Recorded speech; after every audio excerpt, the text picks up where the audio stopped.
The WNBA is finally getting the national spotlight it's wanted for years. Arenas are selling out. Viewership records are breaking. And in the middle of all this growth, one story stands out as the most uncomfortable cautionary tale in the league's history. The story of Chennedy Carter. A player with undeniable talent. A player who averaged nearly 18 points a game. A player who can't seem to stay in the league. 4 different teams gave her a chance. 4 different teams showed her the door. And now, after clawing her way back, she's been fired again. Do you think Chennedy deserves to be kicked out? Let me know down in the comments below. But before we get to that question, let's rewind. All the way back to June 1st, 2024. Indiana Fever vs. Chicago Sky. Tight game. Indiana up by 1 late. Chennedy Carter just scored a bucket, and for a second, everyone's attention is on the ball. Caitlin Clark turns her back to get ready to receive the inbounds pass. That's the moment Carter picks. Not while the ball's live. Not in the middle of a scramble for position. But a full beat after the play already happened. She squares up and throws her hips straight into Clark's side, sending her to the floor in front of a sold-out crowd. Now here's what actually makes people mad watching it back. The refs on the floor see the whole thing happen and call it a common foul. Like Carter bumped into her running down the court. No whistle for anything extra. No flagrant. Nothing. Play just continues like someone didn't just blindside another player who wasn't even looking. The problem is, the replay tells a different story. Slow it down, and you see Clark has zero idea it's coming. Her back is fully turned. And Carter doesn't get caught up in a crowd or lose her balance. She takes a step and drives her hip into Clark on purpose. That's not incidental contact. That's a setup hit on a defenseless player. Once the internet got hold of that replay angle, the common foul call looked worse by the hour. The league ended up reviewing it after the game, the way they do with plays that blow up on social media, and upgraded the call to a flagrant one. So the refs on the floor got it wrong in real time, and it took the league office looking at replay to fix it hours later. That gap between the live call and the review is exactly why people were furious. The punishment finally matched the play. Just way too late to matter in the moment. Now here's where the story really splits in 2 directions. Caitlin Clark's response afterward is what a lot of people still bring up as a contrast. She said, "I wasn't expecting it, but I think it's just respond, calm down, let your play do the talking. It is what it is. It's a physical game. Go make the free throw and then execute on offense. I feel like that's kind of what we did. But you know, it is what it is, I guess. I don't know." Calm. Matter of fact. No shots fired at anybody. She moved straight into talking about the game itself, saying the team just needed to make the free throw and execute on offense. Carter took the opposite approach. When reporters brought up Clark's name afterwards, she cut them off flat. "I ain't answering no Caitlin Clark questions. That's it. No explanation. No context. Just a wall. And then Chennedy, just want to give you an opportunity to talk about that moment between you and Caitlin. What was that play? Nice question. Caitlin, it seemed like she turned to you a little bit. Yeah. After. I ain't answering no Caitlin Clark questions. Did she say anything to you? I don't know what she said. What did you say to her? I didn't say anything. That's enough. We're good." Think about what that quote actually did to her image. A hard foul can get explained away as physical basketball. Players get away with that all the time. But refusing to even talk about it. Acting like the question itself was beneath her? That's what turned casual fans into people who actively disliked her. The media picked up on it immediately, and every article about the incident started including that quote as the real headline. Not just the foul. So the hit knocked Clark down for a few seconds, but that locker room line is what actually started wrecking Carter's reputation long term. Fans don't forget a player who won't own a moment everyone already watched 100 times on replay. Now let's talk about what happened next, because this is where things get brutal. There's no doubt Chennedy Carter is extremely talented. 17.5 points a game. That's what she put up for the Chicago Sky back then. The leading scorer on the entire team. In a league where offense is hard to find and every team is hunting for someone who can actually put the ball in the basket, that number should have locked up a new contract without a second thought.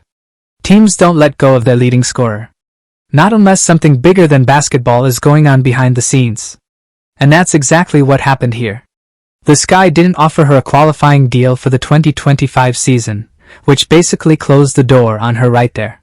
When people asked why, the answers from the front office didn't focus on her shot selection or her defense. They kept circling back to fit. That word got used over and over. And anyone who spent time around a locker room knows what that really means. It's not about talent. It's about whether a player makes the team better or makes the team harder to manage. Reports out of Chicago described real tension between Carter and teammates. The kind that doesn't show up in a box score, but shows up in how a season falls apart. And this wasn't some one-time overreaction from a front office spooked by one bad headline. Carter had already bounced from Atlanta, where she dealt with a suspension. The Atlanta Dream suspended her in the middle of her sophomore season, basically saying she was a detriment to the team and the team culture. Then they traded her to the Los Angeles Sparks, where she couldn't hold on to a starting role before getting benched. Add Chicago to that list, and you've got a pattern any GM in the league can see coming from a mile away. Teams talk to each other, and reputations travel faster than stat sheets ever could. So what happened next tells you everything. Not one single WNBA team signed her for the entire 2025 season. Not a training camp deal. Not a two-way contract. Nothing. A player averaging 17.5 points a game the year before couldn't get a phone call. And that almost never happens to someone who can still score at that level. Usually a scorer like that gets picked up out of desperation alone. Instead, Carter had to leave the country just to keep playing basketball. Signing with a team in Mexico, and later playing in China, bouncing around leagues that don't come close to WNBA competition or paychecks. That's a brutal fall for someone who was putting up nearly 18 a night just 1 year earlier. So she made a choice for 2026. Try to change the story herself. Sit down for interviews and see if she could talk her way back into a locker room nobody wanted to open the door for. After almost 2 years of total silence, Chennedy Carter suddenly starts popping up on podcasts. No team. No contract. No WNBA games to talk about. And yet, she's booking interviews left and right. Fans immediately started asking why now? Why show up to talk after 2 years of saying nothing, right when free agency for 2026 is about to open up? That timing wasn't an accident, and everybody watching knew exactly what she was trying to do. She sat down with streamer Neon to finally address the Clark hit directly, in what looked like her attempt to control the story before teams started making calls. Carter, can you break down that situation that happened? Yeah. So, in basketball a little bit, there's things called talking. What you like to call smack or whatever everybody likes to call it. Plays before things are said, that's a part of basketball. I think a play before maybe I was elbowed. Okay, that happens. I think the next play down, maybe something was said and then maybe there was like a little clip of somebody like yelling in my face and then we go down the court then I hit like a little bucket, you feel me? Come down, hit like a little nice little mid-range pull up and then I just like, just give her like a little like I'm here like, I don't think it was. Host. You know what's crazy? Me and my brother went back and watched, and we seen a lot of clips in the NBA of guys getting like pushing LeBron. Instead of using that platform to own what happened, she leaned on the label. Just basketball. Like a blindside hit on a player with her back turned falls under normal physical contact. She also floated the idea that Clark had elbowed her earlier in the game, like that somehow explains lining someone up after the whistle already blew. Problem is, the video already exists. Anybody can go back and watch the exact sequence, and there's no elbow that ties into her hip check. No retaliation angle that lines up with the timing of what actually happened. Carter. It's not a personal thing. It's a competitive thing. It happens in basketball.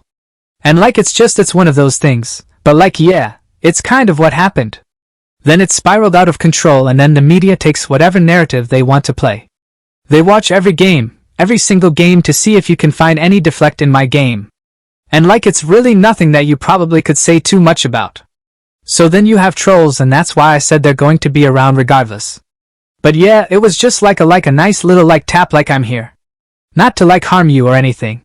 If you want to push somebody, you're going to full force. That gap between her story and the film is exactly why the interview didn't land the way she wanted. Fans online tore the clip apart within hours. And analysts covering the league picked up on the same problem. It didn't sound like someone reflecting on a mistake. It sounded like someone building a defense.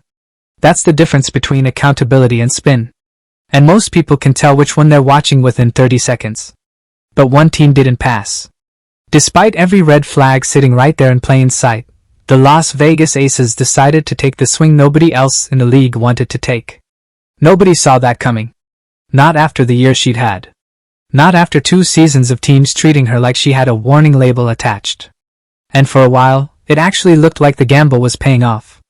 Carter came off the bench and started scoring the way she used to score back in Chicago, putting up close to 19 points a game in a role built around instant offense. Fans who remembered her as a pure bucket getter finally saw that player again. Quick first step. Tight handle. Knocking down shots off the dribble like the last 2 years never happened. Then the posts started showing up. Carter took to social media, hinting she was being kept on a leash, complaining about limited minutes even while she was producing. And the tone shifted fast from grateful to frustrated. Especially as she thinks she's the star of the team, and not 4-time MVP Aya Wilson. Around the same stretch, she dealt with a mysterious illness and an injury that pulled her out of the rotation, and the minutes that were already tight got even tighter. A player who needs rhythm to score the way she scores doesn't handle stop and start stretches well, and it showed on the floor almost immediately.